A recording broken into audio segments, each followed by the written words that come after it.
What's up, peoples? Y'all excuse the tardiness. Hey, Excuse y'all. our scenery today. We trying to figure this stuff out real quick. Y'all come on in.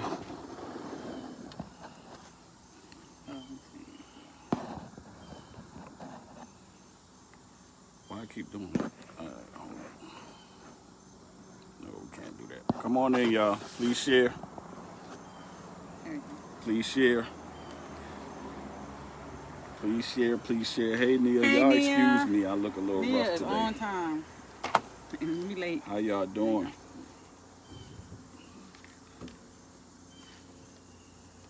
You don't want to sit that right there?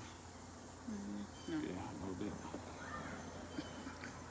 little bit. Y'all come on in. Please share this video. Please share. Please share. Come on in. Come on in. Happy Labor Day, everyone. Happy Monday. Most everybody probably got today off. Y'all can hear us good? Let's get a thumbs up. Y'all can hear us good? Thumbs up, thumbs up. Hello, hello. Hey, Bishop. Good Thumbs evening. Thank y'all for watching. Thank you guys for watching. All right, good. Go ahead and share. We're going to wait till we get to the amount of viewers that we want to see. Go ahead and share this video. Go ahead and share. Topic. We don't plan to be on here long Viewers' tonight. response. Yeah, because I kind of got stuck with cooking duties at the last minute. So I'm over here watching this grill. So if y'all looking at me and I look a little bit rough, that's why. Hey, Stacy. Thank you for tagging Angela. Angela. Y'all come Tag on your friends. in. Share this page real quick. Tag. Oh, We're not going to be in here long. You want me to turn my chair? What you mean? Come on, let's go. Let's go. Let's go. All right.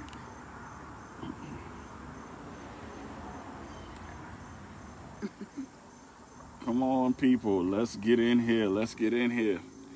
She Hey, over here Nita. trying to tell me Hey. Hey, Nita. Come on, tag and share, tag and share. All right. I can't really see myself. I mean, well, I need to know how I look before the people now. there you go. Come on now, y'all. Share. Y'all excited about tonight's show? I don't want y'all to be so shy. I want, if you have some insight, if you remember, last week's show, excuse me. You remember last week's show. Dion, I'm trying not to, man. If y'all see me getting up and down, then y'all know that's why. But yeah, anybody who wanted to join on live on last week but couldn't, tonight is your chance. Please send that request. Send that request in. Hey, cousin Margaret, please share. Margaret. Y'all, please share this video. I know everybody got a busy day today. Thank y'all for joining in with us for a few minutes. We won't hold you too long tonight. Last week we went over like we're not gonna be long tonight. We're not gonna be long tonight. Long-winded. Not gonna be long tonight. Hey, cousin Margaret. Y'all please share this video. Share the live. Share the live right now. Don't wait until after. Just go and share it real quick. Tag some people. Comment some people's names in the comment. All right, we're going to pray real quick. God, we thank you for allowing us to be here. We thank you for allowing us to once again grace this platform. As always, we ask that what we say on this platform be taken and received in love. We ask that we give it in love, and that every participant on this podcast would speak from the truth in you and would speak from love. Let every intentions be pure, and we come against every demonic force and evil spirits that may try to hinder the growth of your people and that may try to hinder the purpose and the intent of this podcast. We will forever give your name the praise, the glory, and the honor. In Jesus' name, amen. Amen. All right. Amen. What's up, Kev? Hey, Kev. Deuce on here. Thank you for joining. I see. Long time. Bigelow in the building. All right, so the topic from last week was securing insecurities. And to give an overall view of what we talked about how insecurities is simply what the word says. It's insecurity. It's something that you need to make stable within yourself. Insecurity is also an outward expression of unstableness on the inside of you. a person, and we talked about things on whether or not if you're with someone and they have caused you to be insecure, or their actions has promoted insecurity within you, is it their job to once again make you secure? My argument, for lack of better words, on last week was that if you become insecure about something, then that means that you have not dealt with something internally within yourself, and there's some instability within inside of yourself, because again, it's insecurity. It's something that you inwardly don't feel secure about, and a lot of times the battles that we deal with on the inside reflects in our lifestyle on the outside. However, your fight should be, mine as well, is not to allow what's on the outside to make you unstable on the inside. So if I'm secure on the inside, then there's nothing on the outside that can get in that could make me insecure or unsecure. So because I'm stable in what it is that gives me that security that I'm wishing I could receive from other people. Another thing we talked about is how the same as self-esteem, you know what I mean? It's esteem of yourself, like Cat Williams said. It's how you feel about yourself. You should not allow outward trajectories to allow you or to dictate how you feel on the inside. So let's get more practical about it. Like we discussed things like, let's say for instance, if I'm secure in my marriage, right? And I know that my wife loves me. I know that my wife only want to be with me and only me. I know that I'm good for her. I know that she loves me. I know that I'm the only one for her. And then boom, the next day she goes out and she sleeps with somebody else. That should not make me feel insecure about who I am to her and what she is to me, in the validity of our relationship and the purity of our relationship, even unless there's something within me that becomes unstable because of an outward action that took place. This is where things kind of got exciting and things got interesting, because the opinions and views and things begin to come. So I just wanted to throw that out there. That's a recap. Anybody who has anything that they want to add or any questions or whatever, please comment, put them in the comments. Even if you don't want to join the live, if you do, send me a request. I will add you on. It was not a good idea to come out here. I will add you on and we can discuss it. I would love to hear some of y'all opinions and some of y'all views. So please come on in. And that is my take. That's all. You want to say anything? I wanted to just add also some of the things that David just talked about, to add on to it. You know, a lot of times we allow insecurity to come from past experiences, right? And so things that we experienced in the past, we think that because we had to go through it before, then we automatically assume it's going to happen again. So when I go into a new workplace, I'm going to have the same type of environment. Or if I go into a new relationship, I'm going to have the same type of people treat me like the ones treated me before. So that can cause us to feel insecure about ourselves and what we bring to the table. And so I know Dave always says, I always get biblically whatever, but you know, scripture teaches us that we are transformed by the renewing of our mind. So we need to practice to renew ourselves in mind and in spirit, so that we can avoid becoming unstable and insecure based on what we've already experienced. Good talk.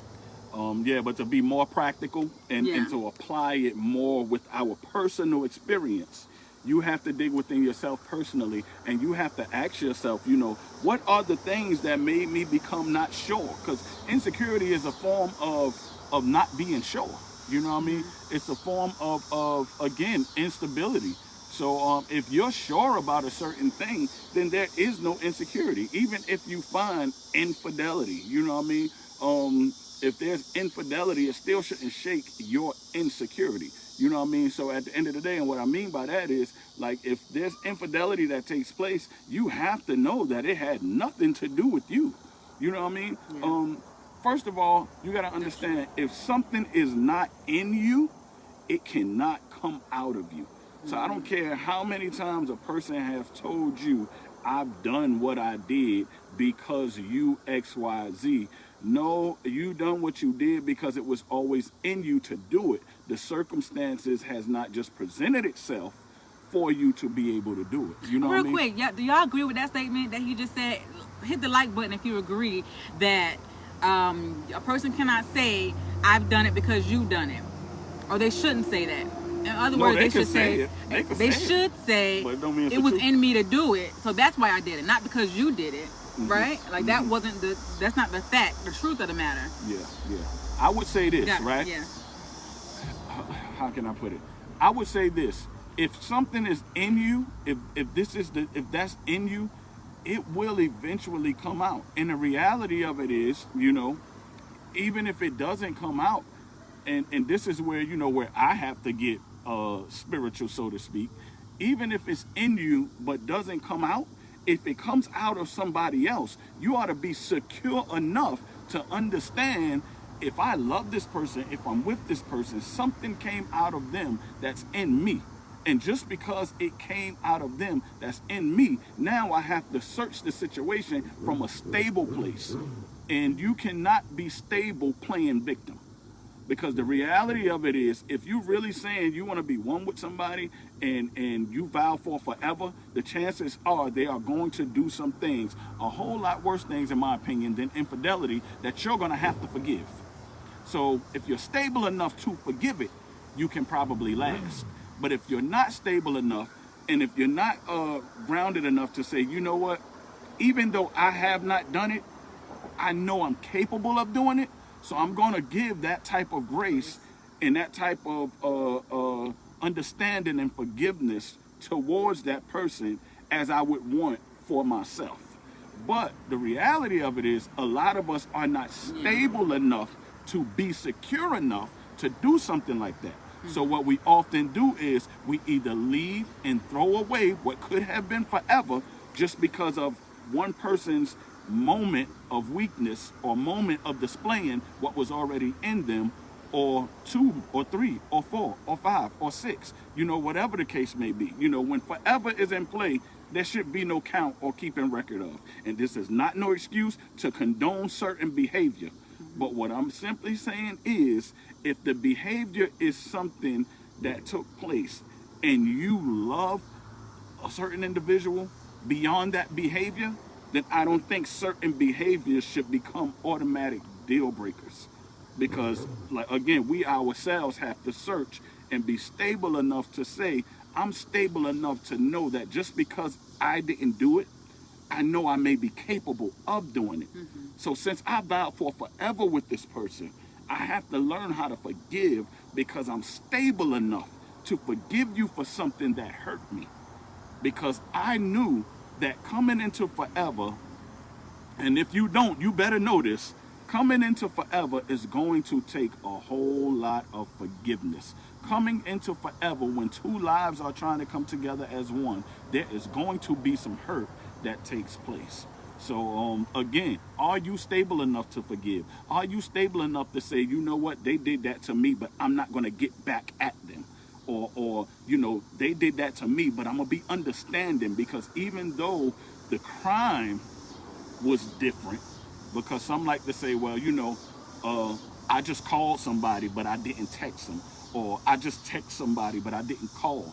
It doesn't matter, because the truth of the matter is, a problem in your relationship is a problem in your relationship.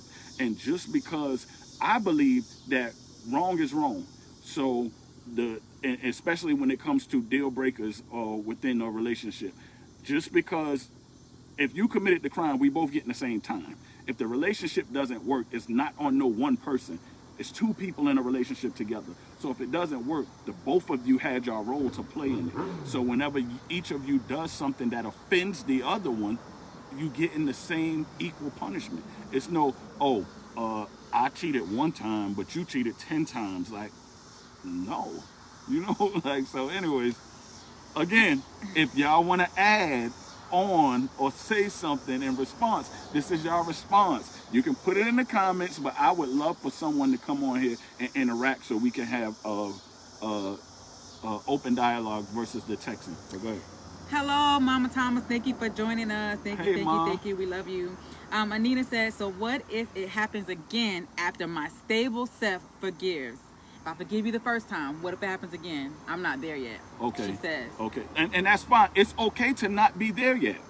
And that's another thing that we talked about on last week. There is nothing wrong, and you have to be secure enough within yourself to say, hey, when it comes to that, I'm not stable enough to forgive multiple times and multiple times. But sorry to cut you out, David. We mentioned last week that there are some things that are deal breakers for people, period. Right. Has nothing to do with them being insecure. It's just that is something that they're not going to tolerate.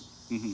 Right? I mean, would you agree that doesn't mean that I'm insecure? Like if I don't want to if I'm going for a job interview and you offering this type of pay, and that doesn't mean I'm insecure in my job that I can do. You keep trying to compare a marriage to a job. I'm saying it's still a relationship. And that's a topic that's all still a in relationship itself. though. Hey, Lori. Yeah. Okay, but now again, you have to assess and analyze the relationships equally. You can't analyze and compare a relationship to an employer and an employee from a husband and a wife, or people that's in a relationship. As far as insecure. Let me answer Nita question, because you just want to be. Ahead. No, I'm just saying. In other words, guys, she want to work for me. No. You know what that sounds like? No, I don't know. Anyways, this is why I wanted to say to that, Nita. When you're in a marriage, when you want to marry somebody, if you're just dating, then you entitled to whatever. I can't really speak on what, but as far as a marriage, I often tell people, if there is anything that you can leave the person that you're getting ready to marry for, then you're not ready for marriage. I mean, that's just period. If there is anything that can make you say, off tops, you coming into it saying, I'll be with you forever, but if you ever do this, and if you ever do it more than this amount of times, I'm out of here. If you have that preconceived notion, one, it's a sign of instability. Two, it's a sign of insecurity. If you come into it like that, it's doomed from the start. Because let me tell you something, marriage has hit me in my short 18 years with so many things that before I used to say, if I ever had to deal with this, I'm gone. Yeah. But when I truly learned and became stable within myself and became secure within myself, what it really took for two lives. First of all, you're going to cheat on yourself throughout life. So what make you think that you're going to be able to come to somebody else and have them not do it to you? In fact, we already cheated on ourselves so many times before we even get into our first real relationships. And we have to be stable enough to say that. How many things you've done to yourself and for yourself and with yourself that you just knew up and down you would never do? So many. That's cheating. And then you did it over and over and over and over again. You know what I mean? So let me see what Angela got to say. Lori said she's lost the topic. You want to recap on the topic? We can't recap, Lori. You got to get in here early. The topic.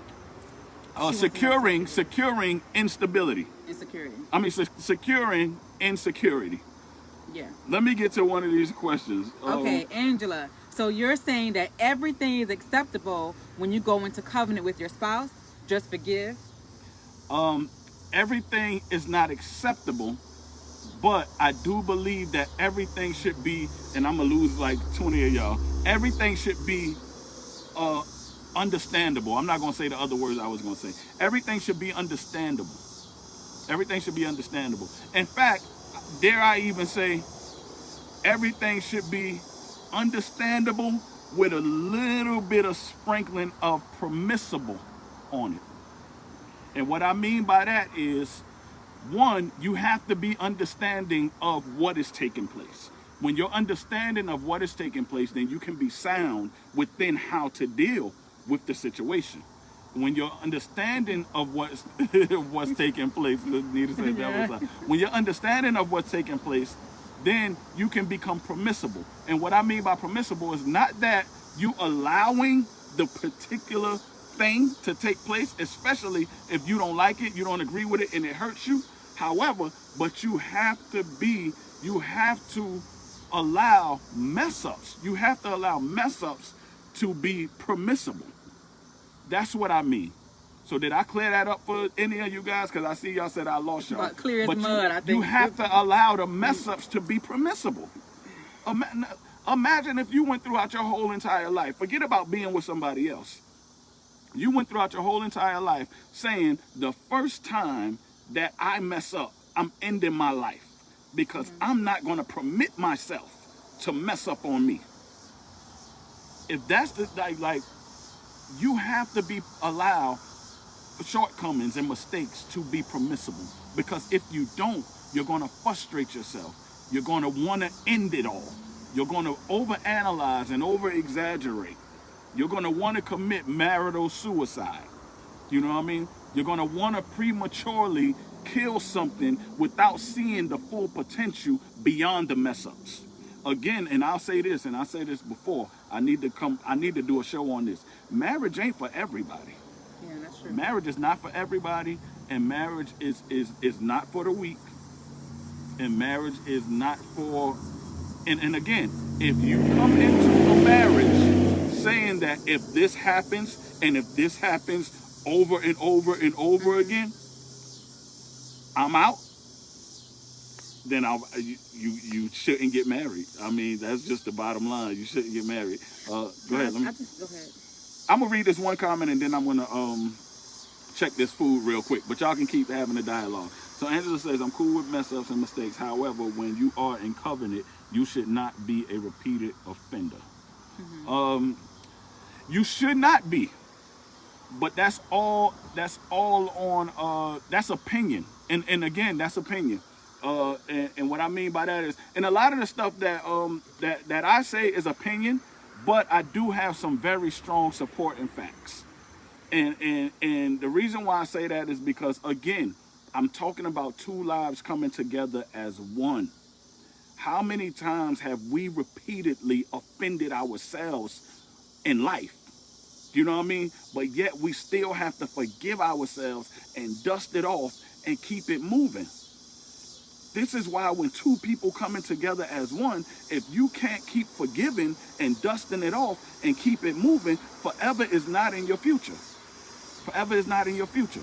Because again, forever is going to take forgiveness. For as long as you're together, it's going to take forgiveness. You are never going to find yourself in a place within your relationship where you don't need to be forgiven. So now, can I talk to some of my believers? This is why Christ likes to break down and analyze a marriage as the church. Because, and scripture even says, forgive 77 times 70, or I can't remember it word for word. But, and he who is without the first sin, cast the first stone, and so forth and so on. And the fruits of the Spirit, long-suffering, forgiveness, joy, peace, on and on and on. These are some things that has to be stable within yourself. Because if it's not, first of all, it's two people coming together that should be happy by themselves. Now they're coming together to share that happiness. So again, if you feel like today I did it, let's just using this for an example. Today I did it, but what if tomorrow is your turn? You know what I mean? Or yesterday you did it, but what if the next day is my turn? And again, I am not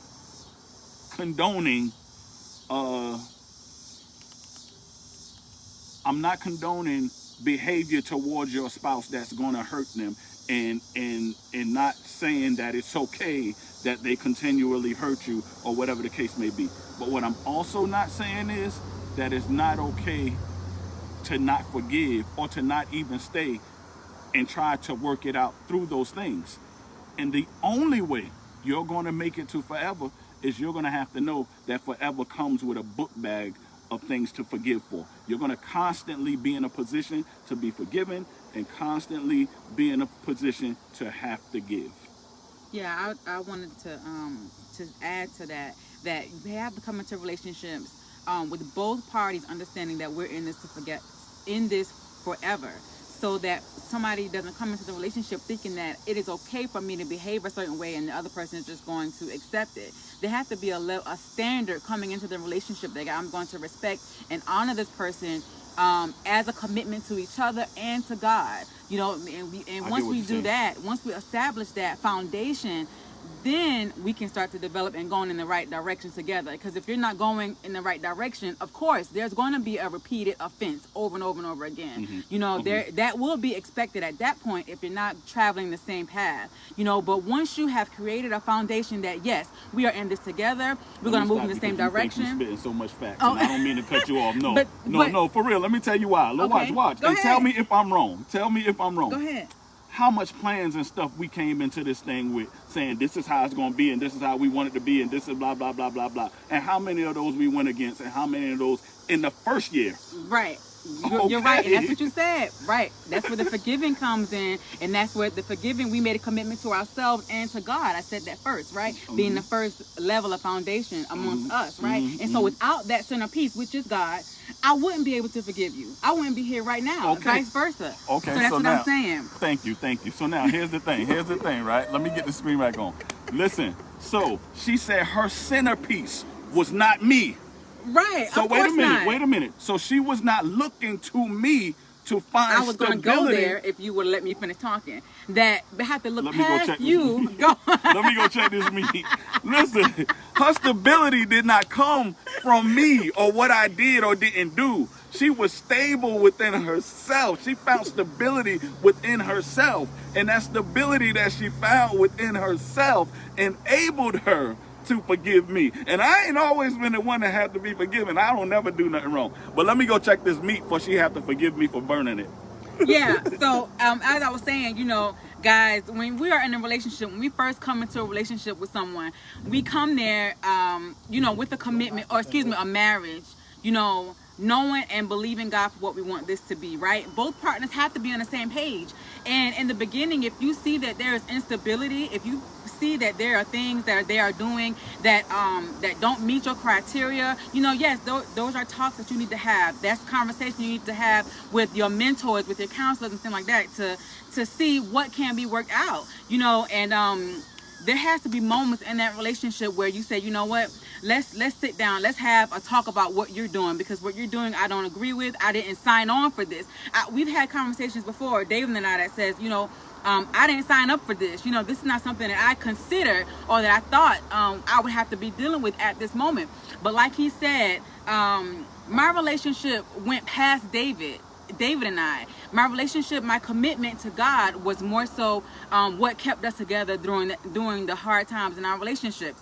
But that has to be on both parties. You know, if one person feels as if they're never being considered and they're always being put on the back burner, and they're always being the person that has to accept certain things, then of course they're going to place them into a place of insecurity and unstableness in the relationship. Because I believe the partner's job is to help the other one feel stable and secure in their union in God, their union that they brought to God. Okay. Listen, I'm not knocking nobody for their beliefs, and I'm not saying that insecurity is a deal breaker, or I'm not saying insecurity is bad or nobody should have it. You know, I believe there are certain things that I'm still insecure about. However, what I do know is that my insecurities have nothing to do with outward things. My insecurity that I may have is because there's still an area in my life that I'm not stable in from within. You know what I mean? Once you become secure and sound and have a foundational sense of who you are and things that's going on within inside of you, then you can find yourself in a place to where what other people do don't shake and move you, you know? And what you said earlier is so true, that nobody wants to be on the side of, I always feel like I'm in a position where I have to forgive more than you're in a position to where you want to forgive. Nobody wants to be on that side. However, again, if you are on that side and you find yourself getting weak in that area and not being able to continue to do that, again, I stand behind this. The only way you're going to make it to forever is you're going to have a load of things that you have to forgive on your way. Is anybody on here that has been married for over 10 years? If you have, then let me know if this year alone you didn't have to forgive your spouse for at least 5 things. If that's you, say that's me. If that's you, say that's me. Say I've been married for past 10 years, and you did not have to forgive your spouse for nothing in the past year. Give me a thumbs up. Comment a thumbs up if that's you. Yeah, way more. Oh, you had to forgive way more than 5 times. Okay, so now we talking about forever. You gonna have a bag of, and there's nothing wrong with that. And it doesn't mean that the thing that you had to forgive is okay. It doesn't mean that. I'm just simply stating that when you learn how to forgive, that means that you found some inward stability with being okay with having to forgive. And when you find yourself not being okay with having to forgive, it has nothing to do with the other person. It has everything to do with you're not stable in a certain place on the inside. Can we forgive and say, I forgive you, but I can no longer continue in this relationship? Of course. So I think that may be the thing here that we're kind of like on the fence about. You know, are you saying forgive and continue to deal with the issues, even if it's creating if you want to be together forever? That's okay, all I'm well, saying. Okay. On the course okay, of forever, so there then. Should be no limit to how much you forgive if you want to be together forever. And again, if you're going into a marriage and you're coming in automatically saying that, hey, if you do this, I'm gone. I'm going to marry you. I'm going to stand in front of this altar and I'm going to tell all these people, for better or for worse, and all of this stuff like that. But the reality of it is, the first time you cheat on me, I'm out of here. The first time you don't cook for me, I'm out of here. The first time I catch you with your boss on the job, I'm out of here. And all of this stuff like that, if you come into it like that, you are not ready. You are not ready. You have to come into it simply being, I guess, from a humble standpoint, saying, you know what, I love you. And I love you so much that even though I know that things are not going to be perfect, and even though we laid out this whole beautiful thing and how we want stuff to be, if it does detour, I love you. I love you so much that I'm willing to go through life with you the same way I should go through life by myself. And what do I mean by that is, in life, you're going to come up with some unexpected things, but don't give up. That's whether you're with somebody or not. In life, you're going to do things you thought you would never do, a lot of which is going to cause hurt on you, a lot of which is going to cause you disappointment, but don't give up. In life, you're going to run into some financial issues. You're going to probably end up homeless. You're going to probably end up having to get food from people, or you're going to probably end up having to stay with your parents longer than you expected. You're going to probably this, but you can't give up. Because the moment you give up, you miss out on what could have been if you keep on making it. One of my favorite quotes is, the difference between a successful person and an unsuccessful person is the unsuccessful person gave up too soon. So the difference between a marriage lasting and a marriage not lasting is the people that got divorced gave up too soon. Now, I would say this, and this is just my opinion. The only thing that I believe that I would have to leave her for, and still it would be hard, is two things. One, if she ever tried to kill me, and I put emphasis on me. And the reason why I say that, because we got kids together, and if she tried to kill one of them, I might forgive her. So if she ever tried to kill me, or if she ever told me that she wasn't in love with me, or that she didn't want to be with me because she was in love and wanted to be with another man or woman. Those are the only 2 things that me personally, I would be like, it's really nothing I can do. It's out of my hands. But other than that, I ain't going nowhere. I would have to be able to say that whatever she do, I won't never do it, or I could have never done it, or I have never done it.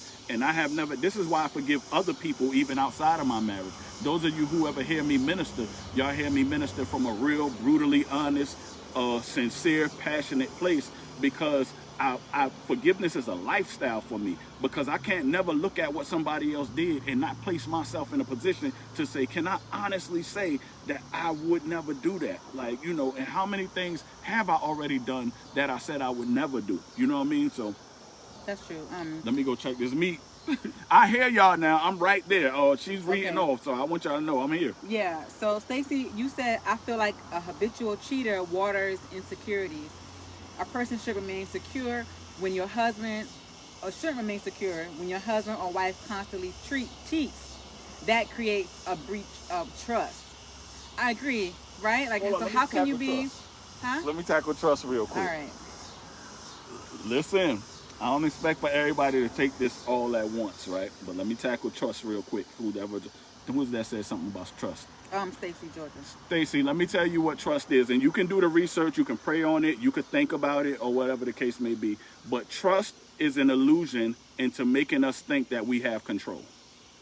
And so it's like, you know, you did this, so I can't trust you. Truth of the matter is, you really couldn't trust them to start with. So in other words, you did this, or you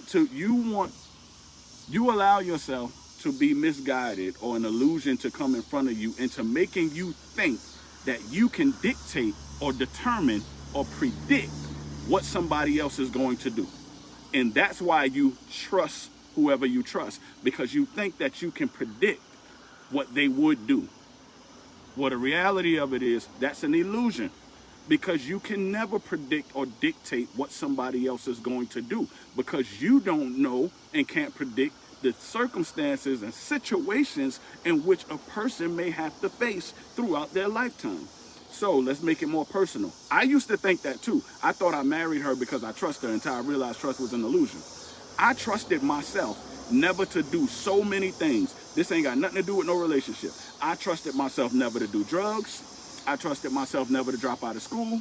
I trusted myself never to have no more kids. I trusted myself never to cheat on none of my girlfriends. I trusted myself never to sleep with a woman that was not a virgin.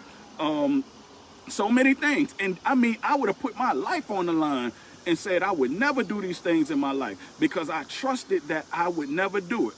Well, guess what? I did every last one of them more than one time. Every last one of them. So now you do some self-reflecting and you ask yourself, how many things have you done in life that you really trusted yourself not to do, but you did anyway? And the reason why you did it is because when you made that assessment from situations and circumstances that you had not yet been faced with. And because you couldn't predict the situations and circumstances that you had not been faced with, you made an assumption or definitive notion that you would never do these things. And from that standpoint, you really probably believe that you wouldn't. But again, trust is an illusion into making us think that we are in control when we're really not in control. Just wanted to drop that. Come on, give me some feedback on that, because I know somebody that disagrees with what I said. Yeah, that was good. Okay. And then so Nita said, okay, so I think we maybe covered this question. So we should go into a covenant expecting it to be broken. That's a question. Should we go into a covenant expecting it to be broken? Like, so in the beginning you said, if you go in there saying that, you know, if Hold on, go ahead. If you go into a relationship saying, okay, well, I'm going to this relationship, but if you do this, then I'm leaving, or, you know, you say that we shouldn't do that, right? We shouldn't go in there saying, okay, that I have limitations and certain things that I'm not going to tolerate, because at that point we've already doomed the marriage. Okay. The question is, should we go into a covenant expecting it to be broken? Expecting it to be broken? Right, so because you're going to continue to forgive that person. Well, I would say this, you know, and like I said, this is just what I could speak for me. I don't believe that covenants can be broken. I don't. Especially not a marital one. Now, my thing is, a lot of people often say that I'm in covenant with my spouse. No, you and your spouse are in covenant with God. And if when times get hard, y'all go-to is God, then that covenant is not going to break. And I think the problem is we lean too much on our spouses inside of our marriage instead of leaning on God through our spouses, or leaning on God to our spouses. Let me see if I can help that make a little bit more sense. The reason why I'm able, first of all, my relationship is with God first, right? And the reason why, and because of my relationship being with God, I have a deeper sense of who I am, and my relationship with myself is sound. Now, I want to share myself and my soundness with God with somebody else, which means that if I stay sound with myself and with God, and I'm in covenant with God, so much so, and hear me out, fellas, because this is more strong for us. I expect for a lot of these women to be going through what they're going through, but this is more soundly for us because God created the woman because he saw something was wrong with us. So most of the time, we might be the problem for real. You know what I mean? Because he didn't see woman and say it's not good for woman. He saw man and said it's not good for man. So we needed to be fixed. So with that being said, when we come or look for a woman, that simply says that we're so stable within ourselves and we have created a space that we're able and willing to share it with somebody else. And we're sharing it with somebody else because God has provided us with this space. So now when I'm coming into, or when I came into this marriage, I came into this marriage saying that if she does something, then God, guess what? I need you to teach me how to deal with this. I need you to teach me how to deal with that. I need you to teach me how to love her. I need you to teach me how to be there for her. I need you to teach me how to be a better person for her. I need you to teach me how to stay home at night. I need you to teach me how to forgive her when she went and cheated on me. I need you to forgive me how to forgive her when she stole my money. I need you to forgive her, to teach me how to forgive her when she lied to me, or whatever the case may be. Because I'm staying within, I'm so connected to her because I'm connected to him. And I can't look at her in any type of form of any type of condescending form or condemn her, because now I got to look up to God, and he's looking back at me saying, hold up, wait a minute now. He who's without first sin cast a stone. Can you say that you're perfect?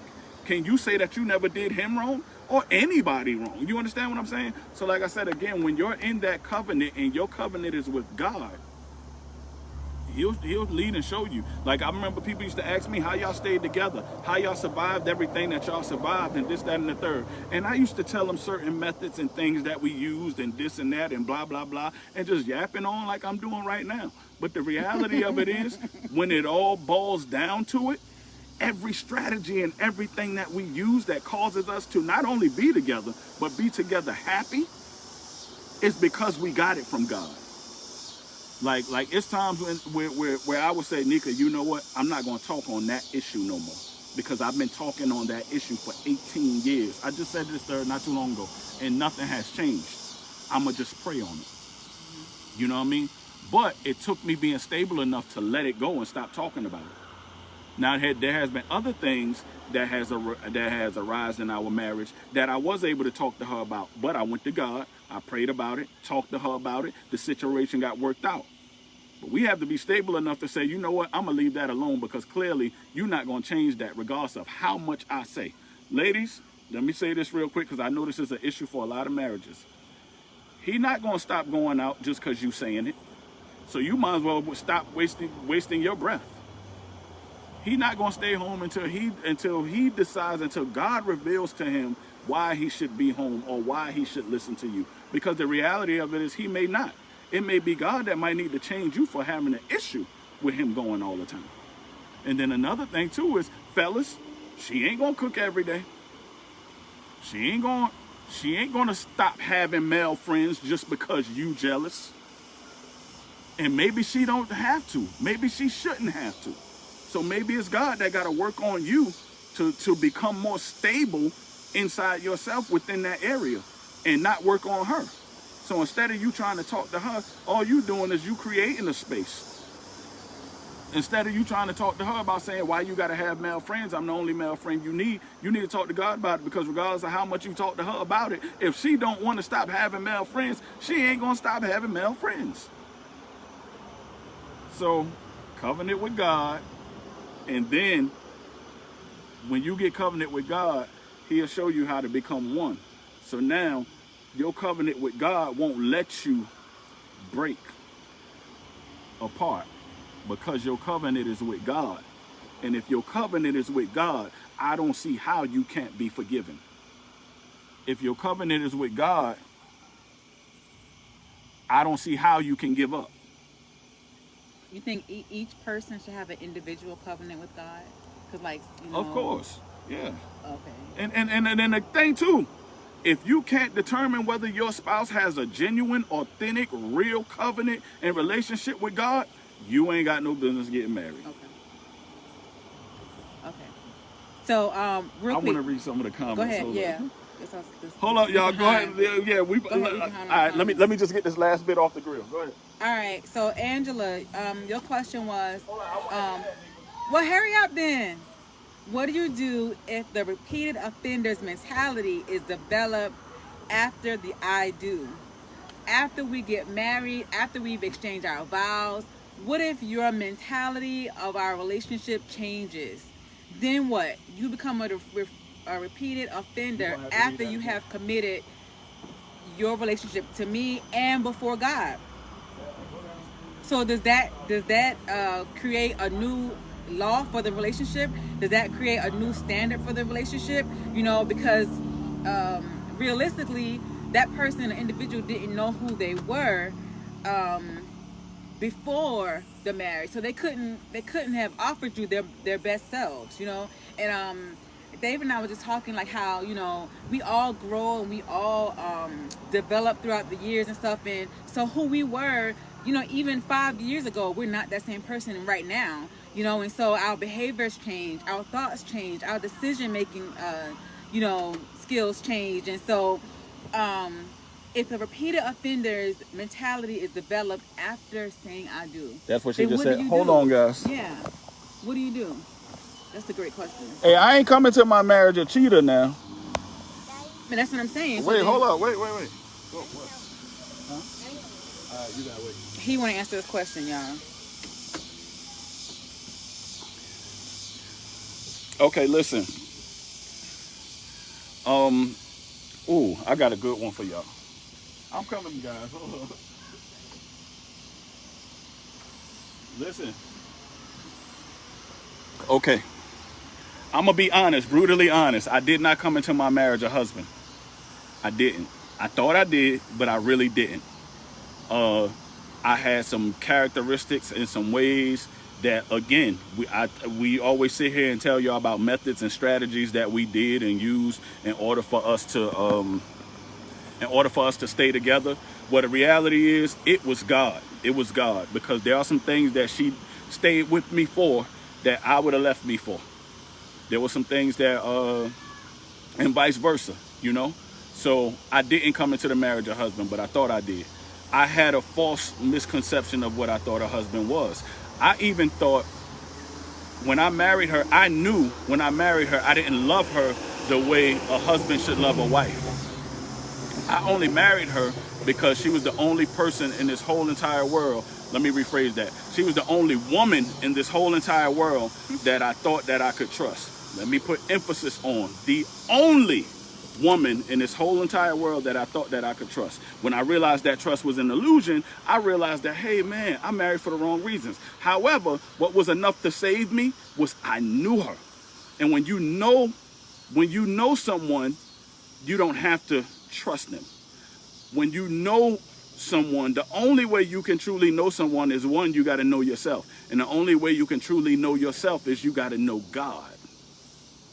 So with all that being said, I came into the marriage not what I am right now, but we were able to sustain it.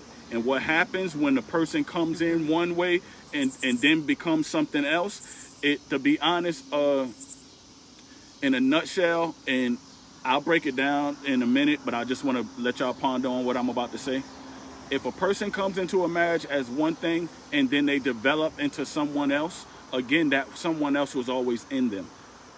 And to be honest, you might have married too quick because you did not know them. And the reason why you may not have known them is because you didn't know God. And if you didn't know God, then chances are you didn't know you. And I know that's a tough pill to swallow. I know it is. I know it is. But let me tell you something. If you have a strong relationship with God, if this is what we say, and you're in a relationship right now, and you had a strong relationship with God before you got married, and your marriage didn't work or don't work, or you miserable in your marriage or whatever the case may be, then chances are either you heard God wrong or you disobeyed God. Because if you got a real relationship with God, he's going to let you know if you're entering into a covenant that he ain't with. And if he doesn't let you know that, then that's one or two things. Maybe that you're handling the covenant that you're in wrong, or you ain't hearing from him because you don't have no relationship with him.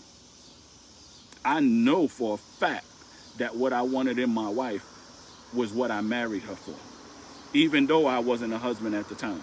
I know God blessed our union.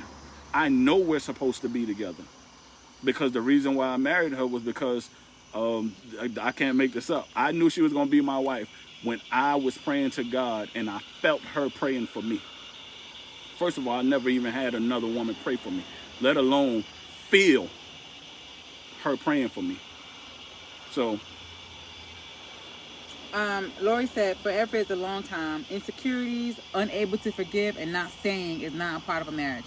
That's a great statement. yeah, I tell people the only thing that can kill a marriage is divorce. Yeah.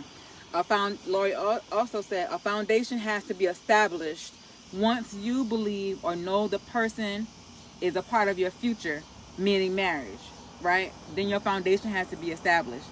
If both persons part in the relationship, to keep their relationship stable, happy, and loving. Find a foundation with Jesus, then find your mate. That's good, Lori. That's good, Lori. I think that once we have a relationship with God, then like David just said, then we know who we are. And once we know who we are, then we can securely bring ourselves to a relationship and offer that to our mate. You know, bring our best selves. We all understand that there are things that are going to develop. There are things that are going to unravel and come, that's going to unfold within a relationship. But first, having that chief cornerstone be a part of who we are, which is Jesus Christ, and having that relationship with God so he can reveal to us who we really are in him, then I believe that is the base of our relationship and our foundation, and making sure that both partners have a common goal, which is forever. As we said earlier, if both of you are not looking forward to forever, then there really is no reason to get married. We're not going to build upon each other. We're not going to build our lives together, and with each other. Then there is no reason for us to enter into this covenant, into this relationship with each other and expect it to last. Because as we stated earlier, there are going to be moments that we're going to have to forgive each other. There are going to be moments that we're not going to like each other, that we're going to feel that we're out of love with one another. But is your commitment to each other strong enough to go through all of that and still say, I'm in this to win this. We're in this forever. I'm a part of a book series, and my section of it was Together We Win. And if you believe that together you're both winners, then you have to continue to move together as if you're on the same team and on the same page. So Angela, you said, but there's a standard that is in place, and communication is key. That's definitely something that can crush a relationship. Boy, if you don't have communication, if you don't talk about things, and if you are the kind of person that holds things in. Also, nonverbal communication is very key as well, because sometimes we speak the loudest when we don't say anything, when we don't utter a word. And having that relationship with your spouse or your significant other, having that connection enough to know that when they're not speaking, that they are still communicating with you, and you being able to feed off of their energy, that's very key as well, Angela.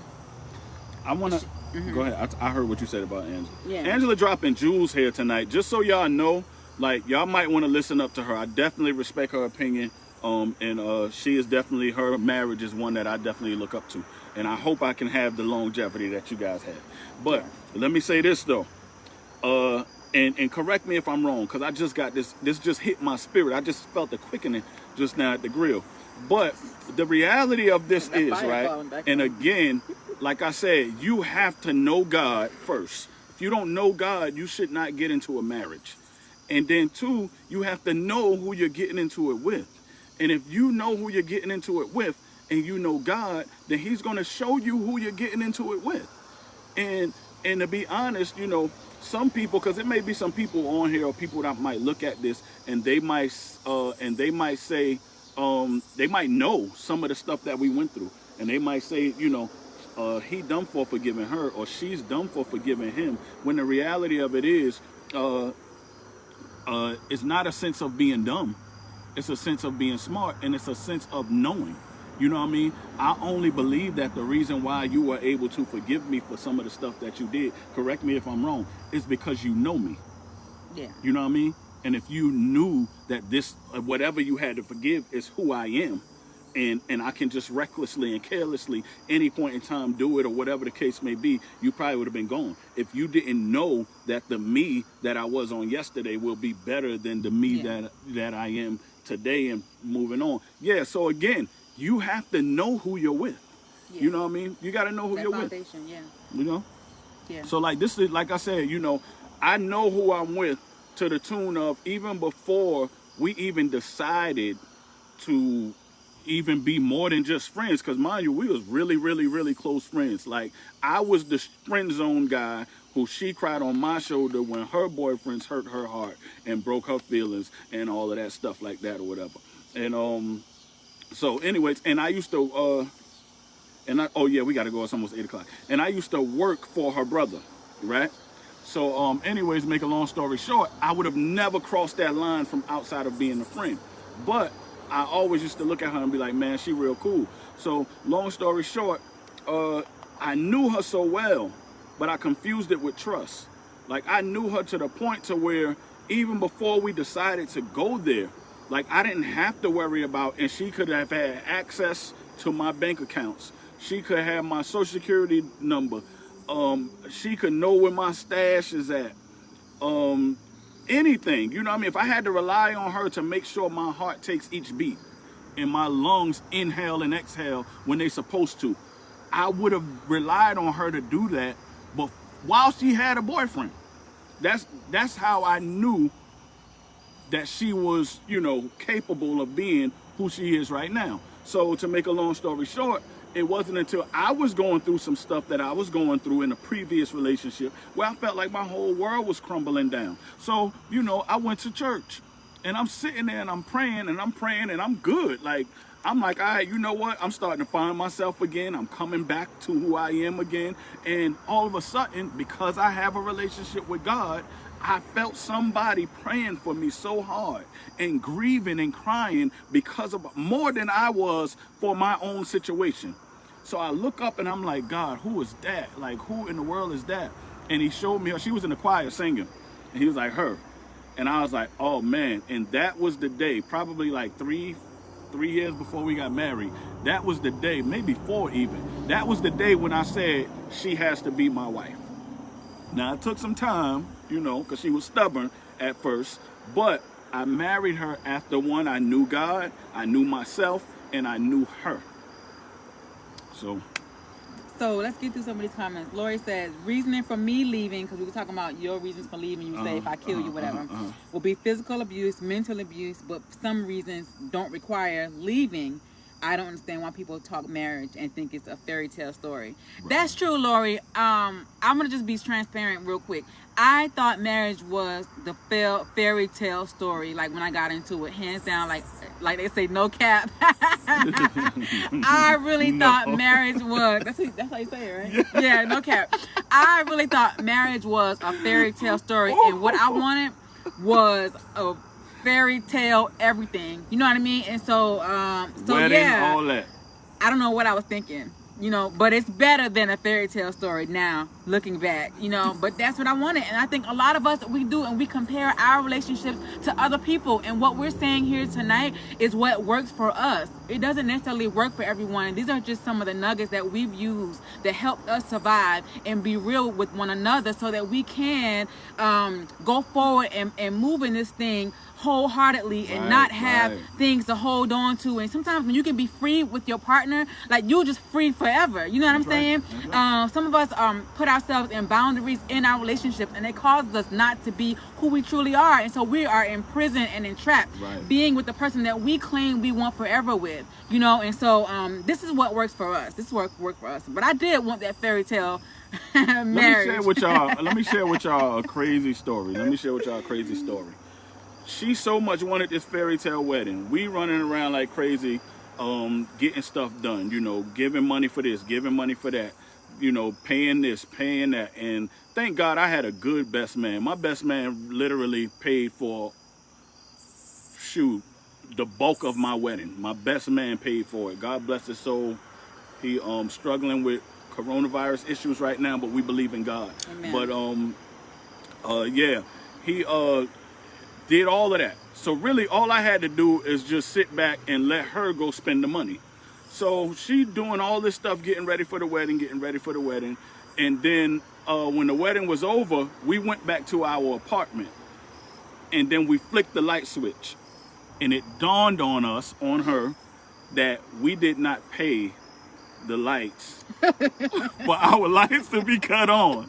So here we went and had this whole big wedding that she wanted, limo this and limo that, all of that going on, only to go back to the house and flip the light switch, and we had no lights.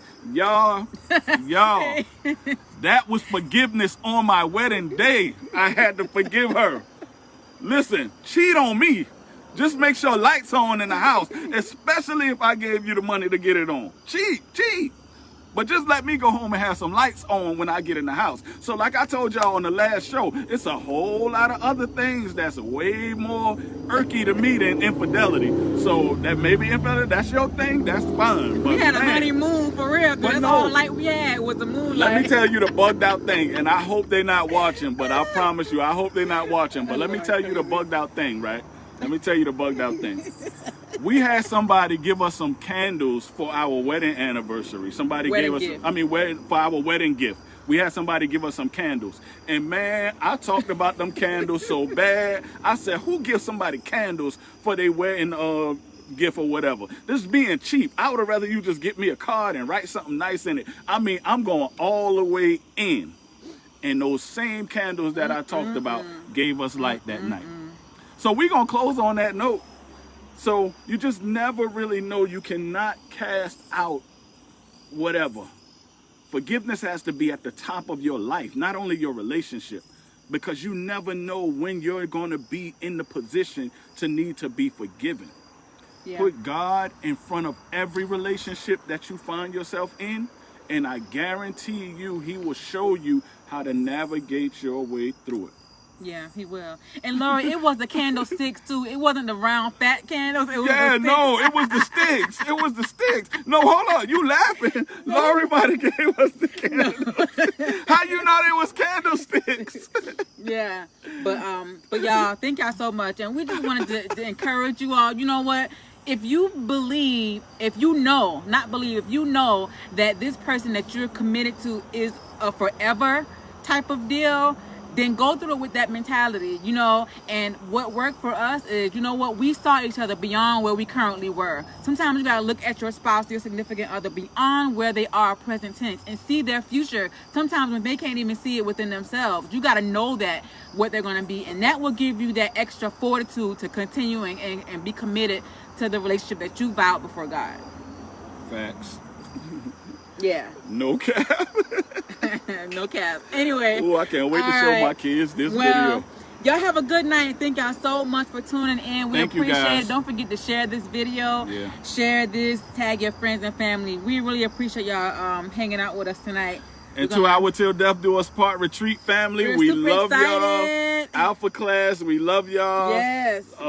Yes. Part 2 coming up in October. We can't wait to see a lot of you guys. Oh man, it's gonna be magnificent. So y'all enjoy y'all weekend, and Rest up. Rest of the week, you mean? Rest of the week, excuse me. It was a long weekend. Rest of the week. We love y'all, and we will see y'all soon. All right. Good night. Hold on, wait. We ain't pray. Oh, Lord, we thank you for everything that was said. We ask that you continue to bless this podcast. We ask that you bless the people that was on here. We ask that everything that was said was received in love. And we ask that we continue to grow and learn from each other as we get a closer relationship with you, with ourselves, and with who we decide to share our life with. We ask all these blessings in Jesus' name. Amen. Amen. Good night, guys. Night. Oh. Nita's still on that. And the singles, we got you, coming Nita. soon. We got you. We got Good you. night, y'all.